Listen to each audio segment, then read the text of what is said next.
Selamat sore, kembali pada update Gudang Saham tanggal 27 Februari 2021. Kali ini kita akan membahas IHSG dan saham-saham otomotif. Untuk IHSG ini sendiri kita sudah gambarkan uptrend yang terjadi sejak September 2020. Nah, bila kita melihat garis ini, saat ini berada di level 6.000 sampai 6.050. Jadi itu yang kita harapkan untuk ekspektasi bila IHSG turun ke level 6 ribuan.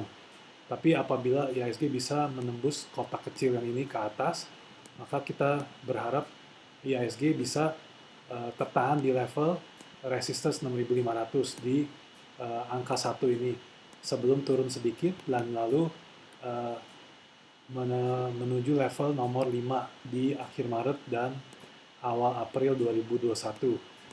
Selanjutnya untuk saham-saham otomotif, kita mulai dengan Astra International, ASII.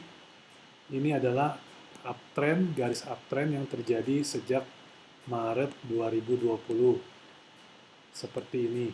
Nah, bila ASII tembus ke bawah dari sini adalah menuju downtrend. Jadi kita saat ini berekspektasi bahwa ASII akan mantul dari level 5.300. Dan kalau memang sudah turun dari bawah itu harus segera di stop loss karena uptrend ASI sudah tertembus. Nah, kita juga harus melihat level 6.000 di sini bila ASI mantul, karena kalau memang ASI tertahan di level itu, maka kemungkinan akan terbentuk head and shoulder yang sangat besar. Ini akan membuat ASI tertahan dan level penurunannya bisa, kalau kita secara garis panah kita gambarkan di sini.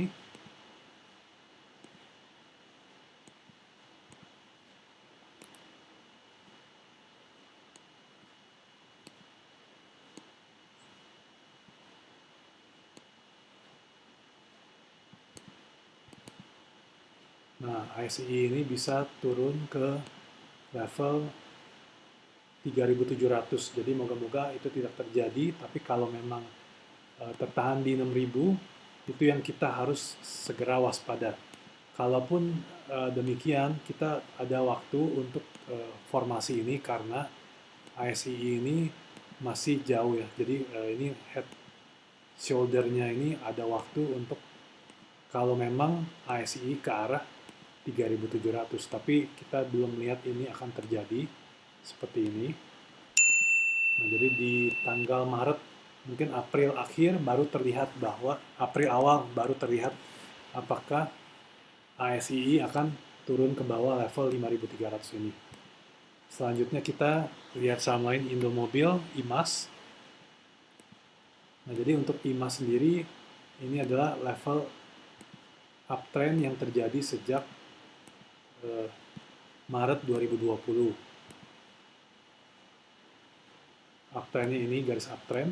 Nah, juga seperti kita pernah bicarakan sebelumnya, IMAS ini saat ini membentuk potensiali namanya cup with handle. Nah, jadi kalau tembus di bawah handle yang ini dan uptrend ini, maka pola ini tidak berlaku. Jadi kita harus melihat perkembangan IMAS lebih lanjut. Kalau memang tidak turun, jadi setelah turun di bawah level ini juga merupakan level support yang kuat. Nah, jadi uptrendnya tertahan dan juga cup with handle-nya juga terpatahkan. Nah, bila demikian, maka IMAS juga akan seperti ASI berada dalam downtrend. Tapi saat ini masih berada dalam uptrend yang kita harus tunggu kepastiannya lebih lanjut. Saham lain adalah SMSM, Selamat Sampurna. Kami gambarkan juga uptrendnya seperti ini. Ini adalah uptrend, garis uptrend yang terjadi sejak bulan Juni tahun lalu 2020. Nah, saat ini berada dekat sekali. Kita juga perhatikan baik-baik. Kalau memang ada di level ini, bisa diputuskan untuk membeli 1.200 lebih, 1.250. dengan stop loss kecil ya di 1000, di bawah 1200 seperti itu. Potensi kenaikan tidak terlalu besar pada tahap awal sekitar 1440. Yang terlihat di sini adalah SM sudah turun, sudah lepas dari downtrend yang di sini. Downtrend jangka pendek yang terjadi sejak bulan November akhir. Seperti itu. Selanjutnya adalah saham auto. Nah, auto ini juga masih berada dalam uptrend, garis uptrend di sini. Ini kalau kita lihat ke belakang, terjadi juga sejak bulan Maret 2020. Nah, jadi bila auto turun ke 950, 960, maka itu adalah opportunity baik untuk membeli dalam garis uptrend ini. Dan juga di level 950 ini adalah support yang terjadi pada saat resistance di level ini tertembus ya di bulan Juli dan juga di sini di bulan Juni 2020. Jadi pada saat level itu tertembus di sini di November, maka garis ini 950 menjadi support yang lumayan kuat. Selanjutnya adalah GJTL. Nah, GJTL ini saat ini berada dalam downtrend kecil di sini. Kalau memang mau berspekulasi boleh membeli di atas level ini, mengharapkan bahwa GJTL akan breakout dari downtrend kecil ini. Tapi akan lebih baik bila GJTL ini turun dulu ke level A.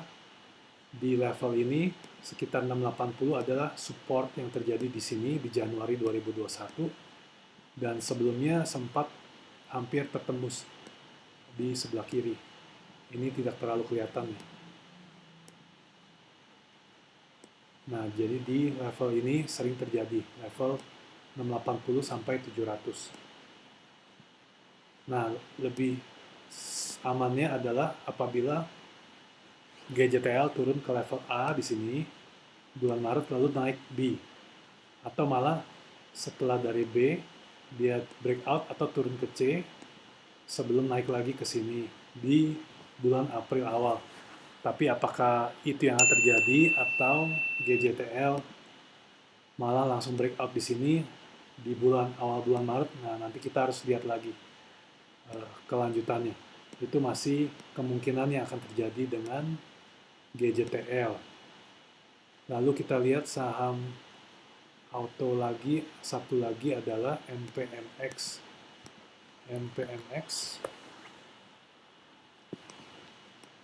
Nah, MPMX ini saat ini berada pola flag kecil.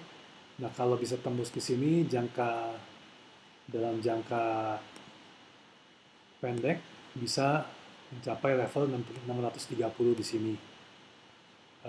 Kemungkinan besar kalau turun ke sini pun flagnya sudah patah, jadi sudah tidak terbentuk lagi. Nah, untuk jangka agak panjang sedikit, MPMX ini sebenarnya mencoba break di 630. Ini adalah pola head and shoulder terbalik. Seperti itu. Kita coba lihat apakah bisa digambarkan.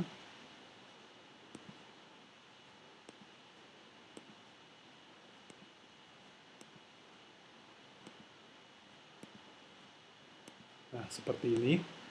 Jadi kalau sudah tertembus 630, maka langkah selanjutnya adalah MPMX akan mencapai level ini, 950. Tapi seperti terlihat, pola ini terjadi sejak 2020 Februari. Jadi untuk naik ke level ini, 950 tidak akan terjadi dalam 1-2 bulan. Kemungkinan besar adalah lebih dari 6 bulan untuk 950. Tapi sebelum itu, MPMX syaratnya adalah harus tembus ke 630 dan dia tidak boleh turun di bawah 450. Di bawah 420 karena ini left shoulder di sini, sebelah kiri ini low-nya 418. Jadi itu yang kita lihat dari MPMX, jadi 480, 425 di sini. Nah, kita coba kasih garis saja 420. Nah, jadi di sini Kalau turun di bawah ini berarti head and shoulder ini tidak terjadi, harus di stop loss. Seperti itu.